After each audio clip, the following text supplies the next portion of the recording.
কিভাবে যাবে তো উনি কিছু ছাগল পালতেন। একটা কাফেলা তিনি পেলেন, যে কাফেলা আরব কাফেলা, বনু কালবের কাফেলা আরব দেশে যাচ্ছে। তাদের সাথে তিনি চুক্তি করলেন যে আমার যত ছাগল আছে এই ছাগলগুলো তোমাদের দিয়ে দিবা, তোমরা কি ওই এলাকায় আমাকে পৌঁছে দিবা? তা বললেন হ্যাঁ পৌঁছে দেবো। সব ছাগল দিয়ে দিলেন, রওনা হইলেন ওই এলাকায়।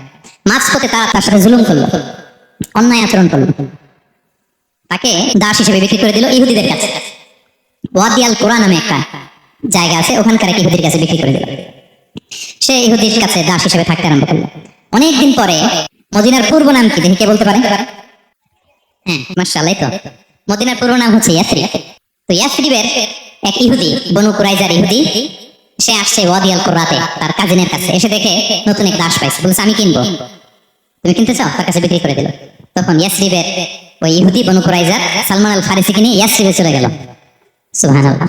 বিশেষ করে মক্কা থেকে হিজরত করে কিছুদিন পরে কই যাবেন?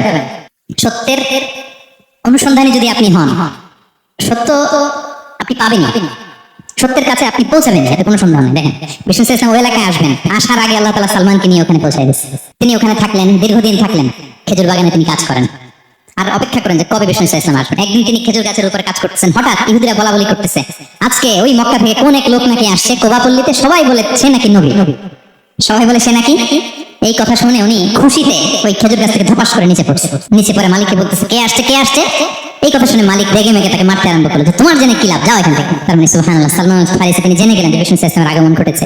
আপনারা জানেন যে হিজরতের যে রুটটা, বিষ্ণু ইসলাম সরাসরি ইয়াসরিবে বা মদিনায় না ঢুকে প্রথমে কুবাতে ঢুকেছিলেন, কুবাপল্লীতে কিছুদিন ছিলেন, মসজিদে কুবা নির্মাণ করেছেন। সালমান আল ফারিসি রাদিয়াল্লাহু আনহু উনি আরব মানুষ ছিলেন না, নন আরব ছিলেন, পার্সিয়ান, ফার্সিতে কথা বলতেন, মানে ইরান থেকে এসেছিলেন। উনি প্রথমে অগ্নি উপাসক ছিলেন। কি ছিলেন? অর্থাৎ ওই যে জরাথুস্ত যারা আগুন দেখলে এরা পূজা করে, আগুনের পূজা যারা করে, জরাস্ট্রানিয়ান, এই ধর্মে বিশ্বাসী ছিলেন। আগুনের পূজা করতেন ইরানে। তিনিও আগুনের পূজা করে, তার বাবাও আগুনের পূজা করে। একদিন বাবা একটা কাজে পাঠিয়েছে, ওই কাজ করতে যেয়ে সে খ্রিস্টানদের গির্জা ক্রস করতেছিল।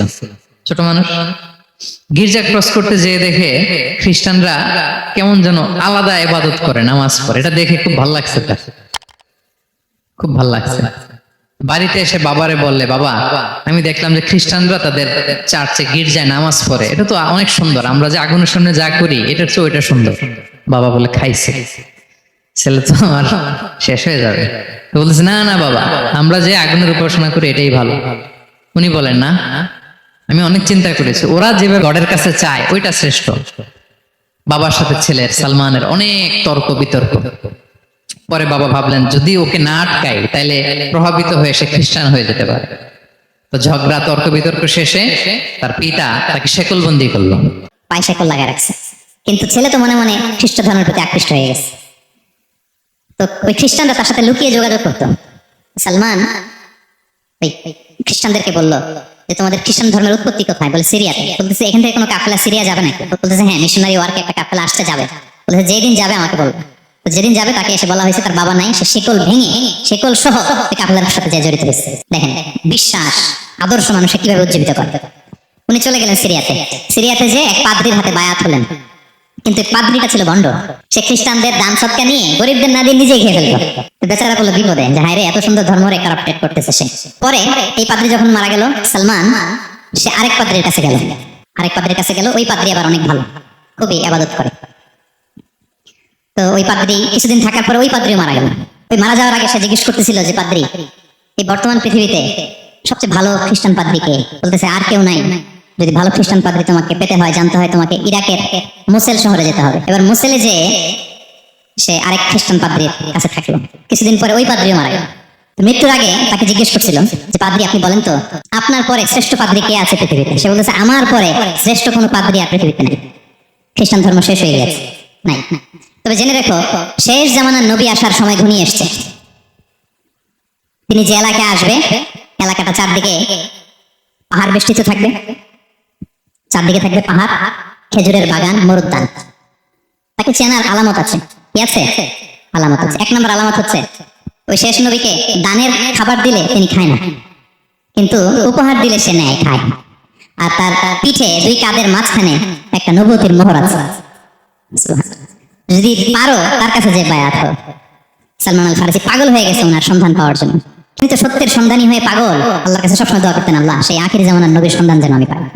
সালমান আল ফারিসি রাদিয়াল্লাহু তাআলা আনহু ওই যে তার পাদ্রী শিখিয়ে দেয়া যে আলামত, তিনি দেখলেন ঠিকই তো ইয়াসরিবের দুই দিকে হাররা আছে, মানে পাহাড় বেষ্টিত, আবার খেজুরের বাগান আছে। এবার তিনটা যে আলামত দিয়েছিল ওই আলামত চেক করার জন্য কিছু খেজুর নিয়ে কুবায় চলে গেলেন। কুবায় যেয়ে দেখেন বিষ্ণু ইসলাম সাহাবাদের নিয়ে বসা। তো তিনি বিষ্ণু ইসলামের সাথে পরিচিত হয়ে বললেন, এই যে কিছু সাদাকার খেজুর আমি আপনার জন্য এনেছি, নেন। বিষ্ণু ইসলাম বললেন, ওই যে ওদেরকে দাও, ওই যে গরিব সাহাবা ওদেরকে দাও। বিষ্ণু ইসলাম খেলেন না, সে মনে মনে বলতেছে, এই তো একটা পেয়ে গেছে, একটা পেয়ে গেছে। উনি কিন্তু খায় নাই, ধরেও নাই, বলতেছে যে ওদেরকে দাও। দিল, সাহাবারা খেল। এখন বিষ্ণু ইসলাম কোবা থেকে মদিনায় চলে গেলেন। তখন মদিনার নাম হয়নি, ইয়াসরিবে গেলেন।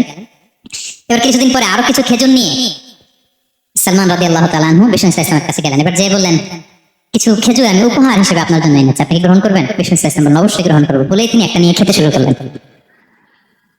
খেলেন এবং বিতরণ করলেন। মহা খুশি, এই তো পেয়ে গেছে দুইটা সাদাকার খেজুর, বলেছি ধরেও নাই, খায় নাই। যখনই বললাম উপহার খেয়েছে। এবার বাকি রইল কয়টা? সেটা কি? নবুয়তের সিলমোহর, দ্য সিল অফ প্রফেসি। এটা তো দেখা তো সহজ না, যদি এদিকে থাকে, জামা পরে থাকলে দেখা যাবে? তো এটার জন্য প্রায় যায়, কিন্তু ব্যাটে বলে হয় না, ট্রাই করে কিন্তু দেখা যায় না। একদিন তিনি গেলেন এবং এটার জন্য তো পিছু পিছু থাকতে হবে, কি বলেন? কথা নেই বার্তা নেই, হুট করে পিছু পিছু ঘোরা যায় নাকি কারো? একদিন একটা উপলক্ষ তৈরি হলো, সেটা কি? বিষ্ণু ইসলাম এক সাহাবী মারা গেলেন বাকি আল গারকাদে, মানে যেটাকে আমরা জান্নাতুল বাকি বলে, কবরস্থানে ওই লাশ নিয়ে যাচ্ছে, সবার সাথে সাথে বিষ্ণু ইসলামও যাচ্ছে। তো এখন তো একটা সুযোগ, পিছনে পিছনে যাওয়া যায়, কি বলেন? এইবার সালমান এসে পিছু ছাড়ে না, নবীদের পিছনে পিছনে যায়, কিন্তু স্বাভাবিক যাওয়া না, একটা আছে সিম্পলি হাঁটা, এরকম না, একবার এদিকে যায়, একবার ওদিকে যায়, একবার এদিকে যায়। আর কোনো সাহাবারা মনে মনে ভাবে, ঘটনা কি, এরকম করে কেন লোকটা? কিন্তু বিষ্ণু ইসলাম তো জানেন কেন এরকম করতেছে, ঠিক কিনা বলেন? বিষ্ণু ইসলাম সেদিন দুইটা চাদর পরেছিলেন, একটা নিচে আর একটা উপরে, নিচে লুঙ্গি আর একটা চাদরটা দিকে আট ঢেকেছিলেন। বিষ্ণু ইসলাম ইচ্ছে করে পিঠের চাদরটা একটু নিচের দিকে নামালেন, যাতে করে সে যেটা খুঁজতে সেটা দেখে ফেলে। বিষ্ণু ইসলাম চাদরটাকে একটু করে নিচে নামালেন, নামানোর সাথে সাথে তিনি দেখলেন দ্য সিল অফ প্রফেসি, মাহরুন নবুয়া। দেখার সাথে সাথে সালমান আল ফারিসি চিৎকার দিয়ে বিষ্ণু নবীকে জড়িয়ে ধরলেন এবং ওই জায়গাটাতে দুই ঠোঁট দিয়ে চুমু খেলেন, কাঁদতে শুরু করলেন। বিষ্ণু ইসলাম বললেন, কেন কাঁদো তুমি? এতক্ষণ আমি আপনাদেরকে যা শোনালাম, সালমান পুরো ঘটনাটা বিষ্ণু ইসলামের কাছে বর্ণনা করলেন। তো অনেকগুলো রোগ আছে যেগুলো আপনার এই আত্মাকে কলুষিত করবে। সবগুলো আজকে এই আলোচনায় বলা সম্ভব হবে না, আমরা অল্প কয়েকটা বলবো। 5টি রোগের কথা আমি উল্লেখ করবো ইনশাআল্লাহ। এরপরে আমরা এটার সলিউশনে যাব, চিকিৎসায় যাব। যে সমস্ত জিনিস আমাদের অন্তরকে কলুষিত করে, আমাদের হৃদয়কে অপরিচ্ছন্ন করে দেয়, নষ্ট করে দেয়, তার মধ্যে থেকে অন্যতম একটা রোগের নাম হচ্ছে নিফাক। আরবিতে বলে নিফাক, বাংলায় বলে কপটতা। বাংলা কি বলে? কপটতা। আমরা বলি না যে তুই একটা মুনাফিক, এরকম বলি না? কথায় কাজে মিল না থাকলে বলি না? যার মধ্যে এই ধরনের অ্যাটিটিউড আছে, এই অ্যাটিটিউডটাকে বলা হয় নিফাক, হিপোক্রেসি। আরবিতে বলে ইউযহিরু খিলাফা মা ইবতিন, ভিতরে আছে একটা, প্রকাশ করে আরেকটা। ভিতরে এক, বাইরে আরেক, তার নাম মুনাফিক। ভিতরে এক, বাইরে আরেক, তার নাম মুনাফিক। এই মুনাফিকের গুণাবলী যাদের মধ্যে আছে, এই তাদের এই হার্টটা এটা কলুষিত, এটার কলবে সালিম থাকে না, যে কলবে সালিম ছাড়া মুক্তি পাওয়া যাবে না। তাহলে প্রথম রোগ আমরা চিনে ফেলছি, রোগটার নাম কি? বাংলায় যদি বলি কপটতা বলেন। বাংলায় কি? নিফাকি, কপটতা। এটা যাদের মধ্যে কাজ করে তারা দুই চেহারার লোক হয়, কমসে কম টু ফেস পার্সোনালিটি, দুই চেহারা, এদিকেও আছে ওদিকেও আছে। এদিকে যে বলে আমি আপনার সাথে আছি, আপনি খুব ভালো, বুঝছেন? আবার এই পাশে যে বলে না না আরে উনি তো খুব বাজে একটা লোক, এর মতো লোক হয় নাকি, আপনি সবচেয়ে ভালো, আমি আপনার একেবারে ক্লোজ ফ্রেন্ড। তাহলে এদিকে এক চেহারা, ওইদিকে আরেক চেহারা, এরকম দুই চেহারার লোক আছে না নাই? এই যে চিনে ফেলছেন আপনারা, চিনে ফেলছেন না? সহজ হয়ে গেল ব্যাপারটা, কি বলেন? এত কমপ্লেক্স না করে সহজ করে দিলাম যে টু ফেসড পার্সোনালিটি, দুই চেহারার লোক, এদিকেও আছে ওদিকেও আছে। এর যে বলে আমি আপনার দলে, ওদিকে বলে আপনার দলে। ওদের নাম দিয়েছেন মুযাবযাবিন, লা ইলাহা উলা ওয়ালা ইলাহা উলা, অর্থাৎ দে আর ইন ডাইলেমা। তারা দ্বিধাদ্বন্দ্বে থাকে। দুই নৌকায় পাড়া দিলে যে অবস্থা হয়, আপনারা বাংলাদেশে কখনো দুই নৌকা একসাথে পাড়া দিচ্ছেন নাকি? মানে ডান পা এক নৌকায়, আরেক বাম পা হচ্ছে আরেক নৌকায়, হ্যাঁ দেন নাই? আরে দেন নাই বলতে এক নৌকা থেকে আরেক নৌকা যখন শিফট হয়ে গেছেন লাভ দিচ্ছেন, খুব চালাক মানুষ দেখছেন। তো কেউ যদি দুই পা দুই নৌকায় রাখে, থাকা যায় না কিন্তু বেশিক্ষণ, কি বলেন? হয় ওইটাতে চলে যেতে হবে, তাহলে এটাতে আবার ফিরে আসতে হবে, কিন্তু বেশিক্ষণ থাকা যাবে? আল্লাহ বলতেছে ওরা এরকম মুযাবযাবিন, নেহি এদার নেহি ওদার, তারবিয়ান মে সদর বদর, ডানেও না বায়েও না, কই যাবে জানেও না। এই যে মুমিনদের দৃষ্টান্ত হচ্ছে মৌমাছির মতো, আর এই মুনাফিকদের দৃষ্টান্ত হচ্ছে মাছির মতো। আই রিপিট, মুমিনদের দৃষ্টান্ত কিসের মতো? আর মুনাফিকদের দৃষ্টান্ত মাছির মতো। মৌমাছি কিন্তু সব জায়গায় বসে না। মৌমাছি সুন্দর সুন্দর জায়গায় বসে, ফুলের উপর যেয়ে বসে, সুগ্রাণ আছে যেখানে, হ্যাঁ ওখানে যেয়ে বসে, ফ্লাওয়ার নেকটার যেগুলো পুষ্পরস টেনে নিয়ে আসে ওদিকে বসবে। মাছি শুধু ভালো জায়গায় বসে না, সে ফুলের উপর বসে, সে খাবারের উপর বসে, টয়লেটের দরজা খোলা থাকলে ওদিক জায়গায় বসে, ঠিক কিনা? টয়লেটের ভিতরে যায়, ময়লার উপরে যায় বসে।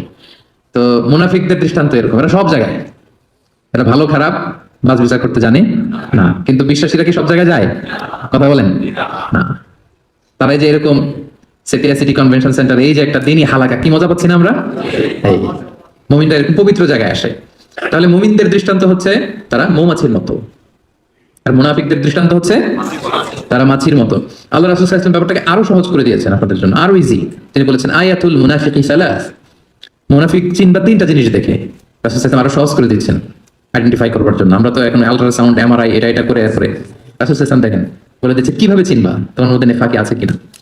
তিনি বলেছেন মুনাফিকদের এক নম্বর বৈশিষ্ট্য হচ্ছে ইদা হাদ্দাসা কাযাবা, কথা বললে মিথ্যা বলে। কথা বললে কি বলে? আচ্ছা, একটা পাওয়া গেল। ওয়া ইদা ওয়াআদা আখলাফা, প্রমিস দিয়ে রাখে না, কথা দিয়ে কথা রাখে না। ওয়া ইদা তুমিনা খানা, আমানতের খেয়ানত করে। সহজ হয়ে গেছে না এখন? এবার একটু মিলাই নেন, খুব বেশি খুশি হওয়ার কিছু নাই। আমাদের মধ্যেও থাকতে পারে এরকম ঝামেলা, কি বলেন? মানে অনেকে খুব হাসিতে খুশিতে গত না, সবসময় আলোচনাগুলো নিজের সাথে মিলাইতে হবে, যে আমি মাঝে মাঝে মিথ্যা বলে ফেলি কিনা, আমি মাঝে মাঝে প্রমিস দিয়ে ব্রেক করি কিনা, আমি আবার আমানতের খেয়ানত করে ফেললাম কিনা।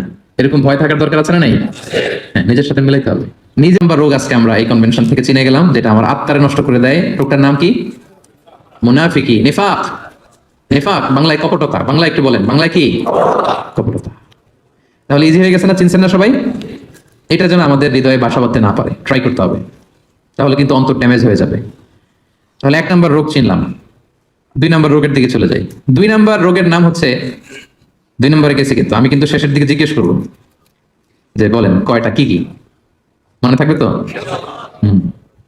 2 নম্বর রোগের নাম হচ্ছে আল কিবের। আল কিবের বাংলায় বলে অহংকার। বাংলায় কি বলে? ইংরেজিতে বলে অ্যারোগ্যান্স, আর বাংলায় বলে অহংকার। আলহামদুলিল্লাহ আমাদের এখানে কারো এটা নেই। হ্যাঁ, দেখছেন, আমি বাঁচাই দিতে চাই আর এরা বলে, এরা আরো ভেজালে জড়ায় যাচ্ছে, আছে। আল কিবের অহংকার, ইংরেজিতে অ্যারোগ্যান্স বলে, অথবা ইগো। অনেকে দেখবেন ইগোর চোটে কথাই বলতে পারে না। আমি কোন হনুরে বলে না এরকম? হ্যাঁ, আমি কোন হনুরে, এর পাই মাটিতে নামতে চায় না, কথাই বলতে চায় না। বুঝতে পারছেন? রাসূল সাল্লাল্লাহু আলাইহি ওয়াসাল্লাম এটার সঙ্গে দেখেন, রাসূল সাল্লাল্লাহু আলাইহি ওয়াসাল্লাম আইডেন্টিফাই করা আমাদের জন্য এত সহজ করে দিয়েছেন যে অহংকার কাকে বলে, কিবির কাকে বলে। রাসূল সাল্লাল্লাহু আলাইহি ওয়াসাল্লাম বলেছেন আল কিবিরু বাতারুল হাক্কি ওয়া গামতুন নাস, অহংকার হচ্ছে সত্যকে প্রত্যাখ্যান করা, নিজেকে বড় মনে করে, জানি এটা সত্য মানব না। গামতুন নাস, মানুষকে তুচ্ছ জ্ঞান করা, এটা হচ্ছে অহংকার। এই অহংকার যার মধ্যে আছে, এর হৃদয়টা কুরে কুরে খেয়ে হৃদয়টা শেষই করে ফেলবে, ড্যামেজ করে দিবে, একেবারে কলুষিত করে দিবে। কলবে সালিম তো দূর কি বাত। এই জন্য এই অহংকার থেকে বেঁচে থাকতে হবে। কখনো বলা যাবে না আমি বড়। কি বলা যাবে না? এটা বলা যাবে?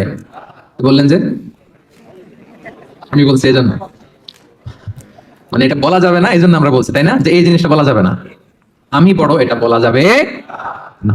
না, আমি বড় না। নিজে যাকে বড় বলে বড় সে নয়, লোকে যাকে বড় বলে বড় সে হয়। ফেরেশতারা এসে রাসূল সাল্লাল্লাহু আলাইহি ওয়াসাল্লামের গলার নিচ থেকে নাভি পর্যন্ত ছিঁড়ে ফেলেছিল, ওপেন হার্ট সার্জারি খুলে এই কলবটা বের করেছে, করে জমজমের পানি দিয়ে ধৌত করেছে। আল্লাহু আকবার। এবং ঈমান দিয়ে, হিকমত দিয়ে পরিপূর্ণ করে ফেরেশতারা আবার কলবটাকে এই জায়গায় রেখে আবার ফিক্স করে দিয়েছে। আল্লাহু আকবার। দেখেন, এটা যে দামি অঙ্গ, প্রমাণ পাচ্ছেন তো?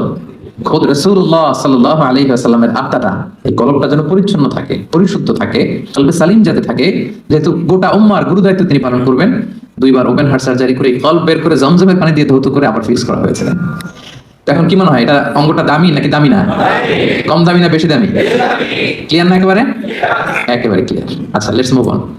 তাহলে এই যে দামি অঙ্গটা, এটার পরিচর্যা আমাদের করতে হবে যদি কলবে সালিমের অধিকারী আমাদের হতে হয়। কিন্তু কিছু রোগ আছে, যে রোগগুলো আমার এই দামি অঙ্গটারে ড্যামেজ করে দেয়, কলুষিত করে, নোংরা করে দেয়, ডাউন করে দেয়।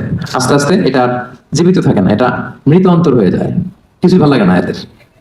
দেখতে কিন্তু সুস্থ, দেখতে কি একেবারে সুস্থ, কিন্তু ইসলামের কথা বললেই গায়ে জ্বালা আছে না নাই?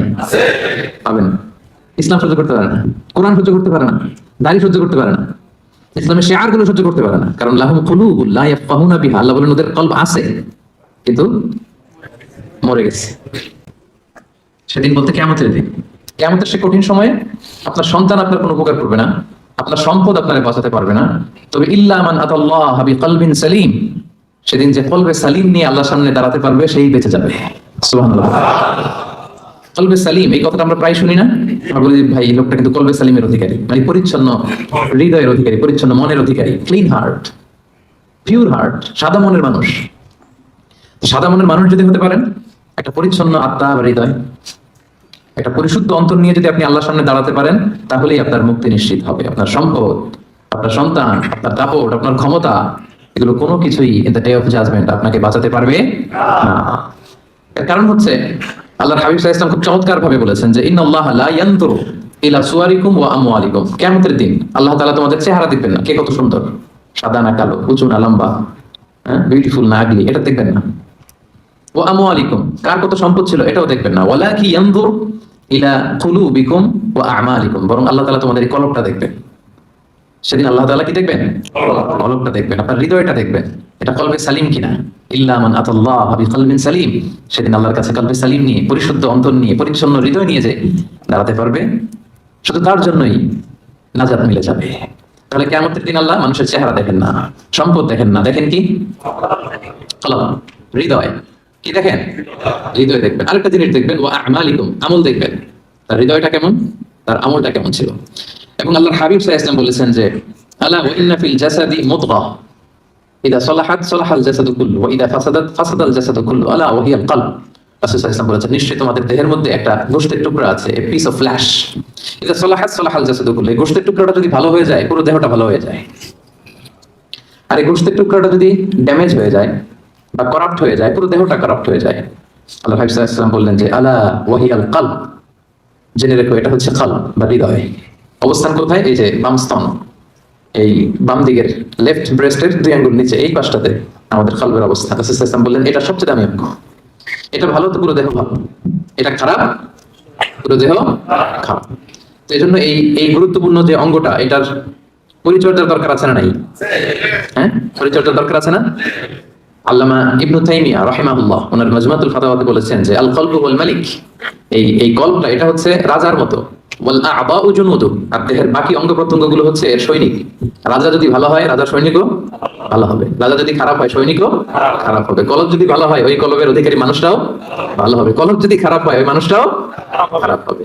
তাহলে আলোচনার এই পর্যায়ে আমরা বুঝতে পারলাম যে দেহের সবচাইতে দামি অঙ্গ কিন্তু আমার এই হার্ট, আমার হৃদয়। এইটারে নষ্ট হতে দেওয়া যাবে না, কি বলেন? এটারে কলুষিত হতে দেওয়া যাবে না, এটা পরিচর্যা করতে হবে, এটা টেক কেয়ার করতে হবে, টেক কেয়ার করে পরিচর্যা করে এটাকে একটা পরিচ্ছন্ন পরিশুদ্ধ কলবে রূপান্তর করতে হবে। এটা যদি না হয় তাহলে হৃদয়টা নষ্ট হয়ে যাবে, এটা রোগাক্রান্ত হয়ে যাবে এবং এটা সবসময় পাপের দিকে ধাবিত হতে চাইবে। যার কল্প নষ্ট হয়ে গিয়েছে, হৃদয় নষ্ট হয়ে গিয়েছে, এর কাছে ভালো জিনিস ভালো লাগে না।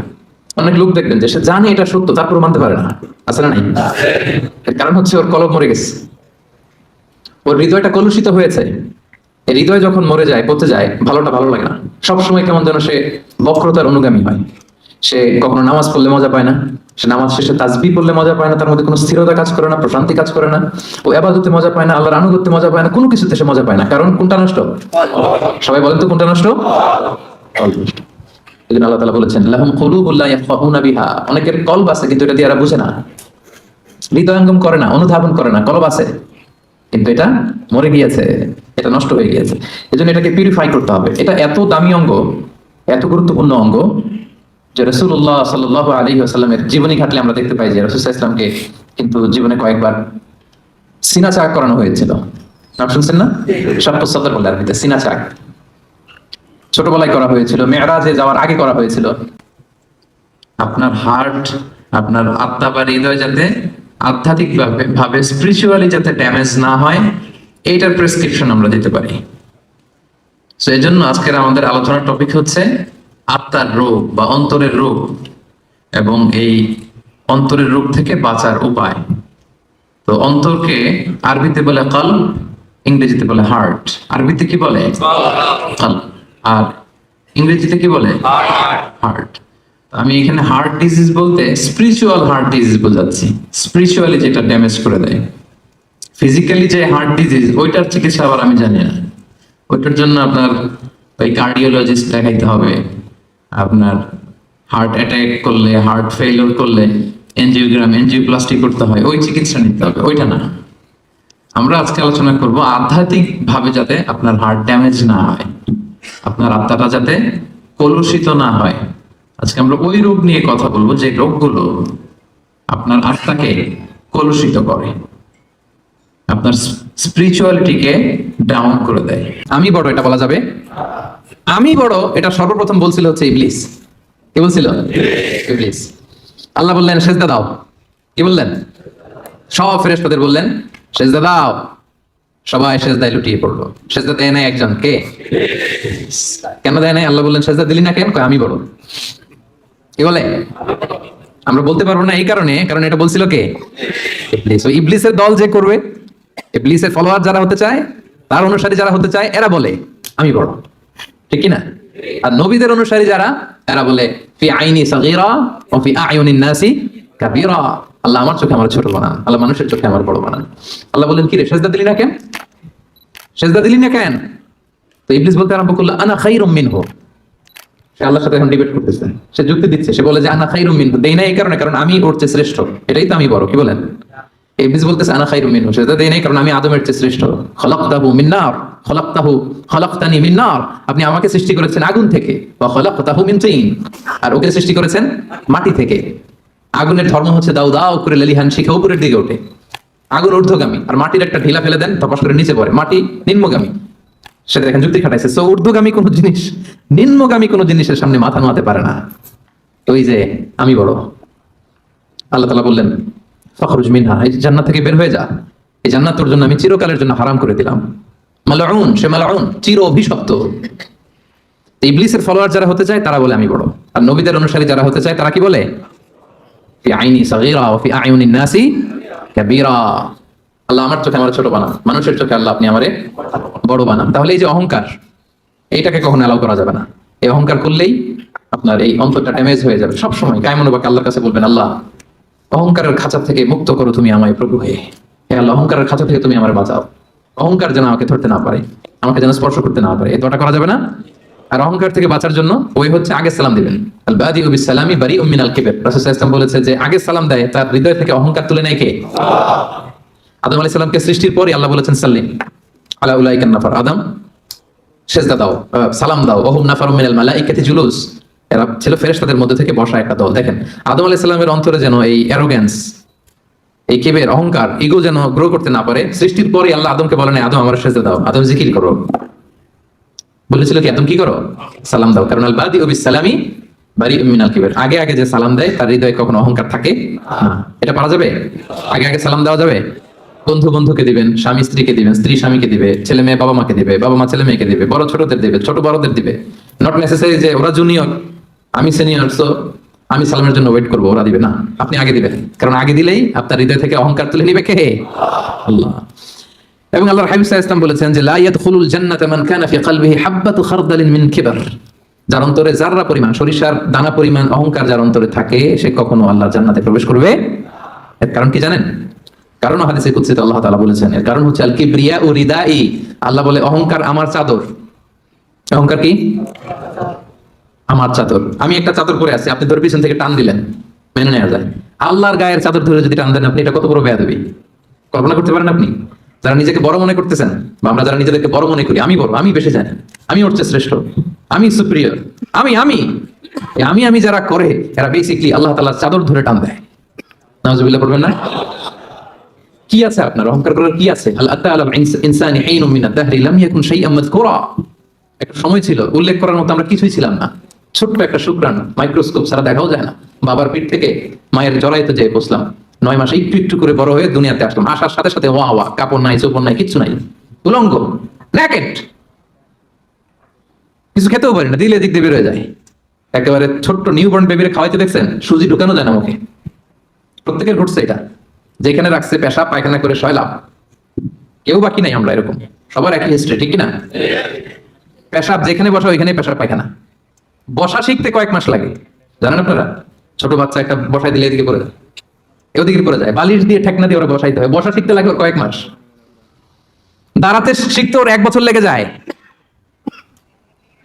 বড় হওয়ার পরে 5 দিনের জ্বর হইলে এই চেহারা আর থাকে না।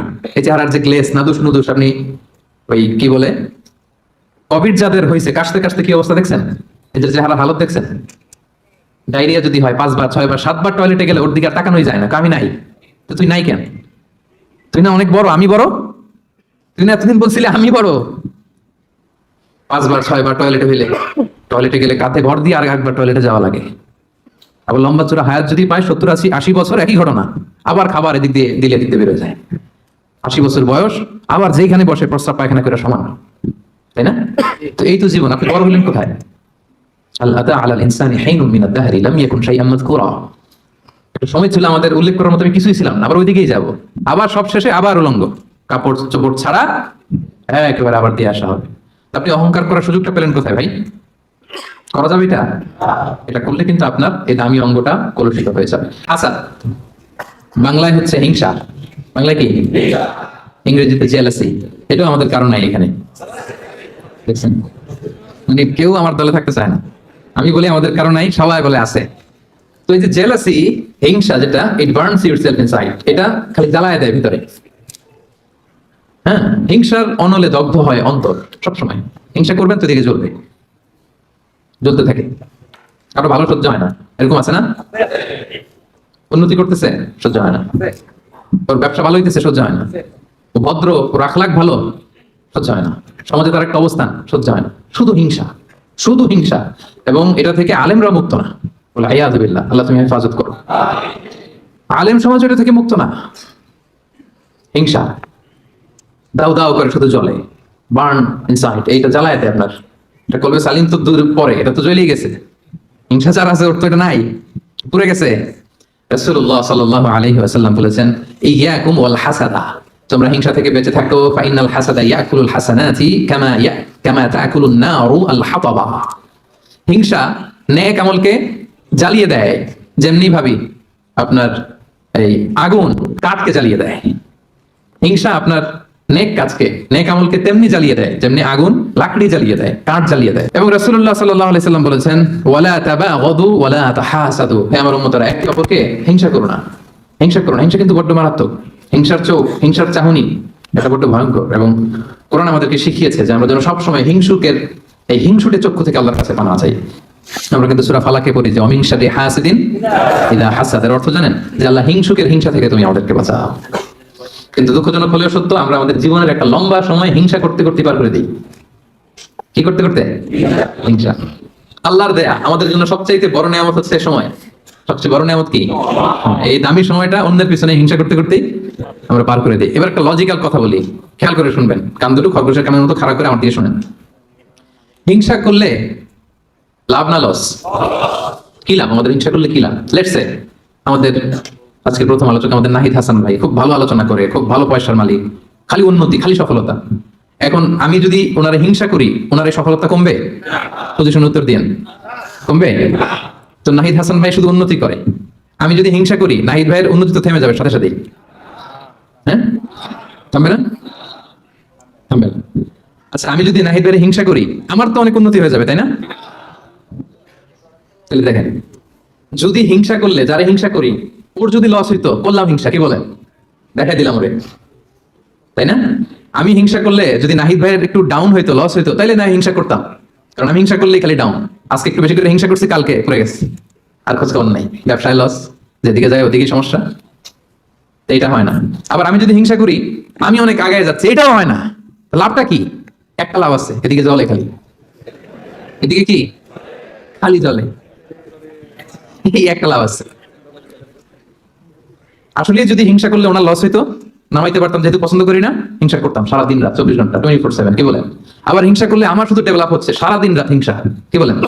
এরও নামাইতে পারি না, আমিও উঠতে পারি না, মাঝখান দিয়ে খালি জলে। দোয়া করলে লাভ আছে। কি লাভ? নাহিদ ভাই সফল, আমি বললাম আল্লাহ আমার ভাই নাহিদ ভাইকে তুমি, আল্লাহ তুমি আরো সফল বানাও। ফেরেশতারা বলে ওয়ালা কাবি মিসলিন, মানে তুমি যে দোয়াটা করছো এই দোয়াটা তোমার জন্য আল্লাহ আগে কবুল করে নিক। মানে নাহিদ ভাইয়ের জন্য আমি যেই দোয়া করলাম, এটা নাহিদ ভাইয়ের জন্য কবুল হওয়ার আগে ফেরেশতাদের দোয়া আমার জন্য এটা কবুল হয়ে গেছে। সুবহানাল্লাহ, এত আসতে লাভ হয়েছে না অনেক? আপনার ভাইয়ের শুধু সফলতা, আল্লাহ আমার ভাইয়ের আরো সফল বানাও। ও এ প্লাস পাইছে, আল্লাহ ওরে আরো মেধা দাও, আল্লাহ তুমি আরো বরকত দাও। এই যা বললাম ফেরেশতারা বলে ওয়ালা কাবি মিসলিন, আল্লাহ এ তার ভাইয়ের জন্য যে এই দোয়াটা করলো, এই দোয়াটা আগে ভালো দোয়াটা তার জন্য তুমি কবুল করে নাও। লাভ না লস? সবাই বলেন। তাহলে কি করবেন? দোয়া করবেন।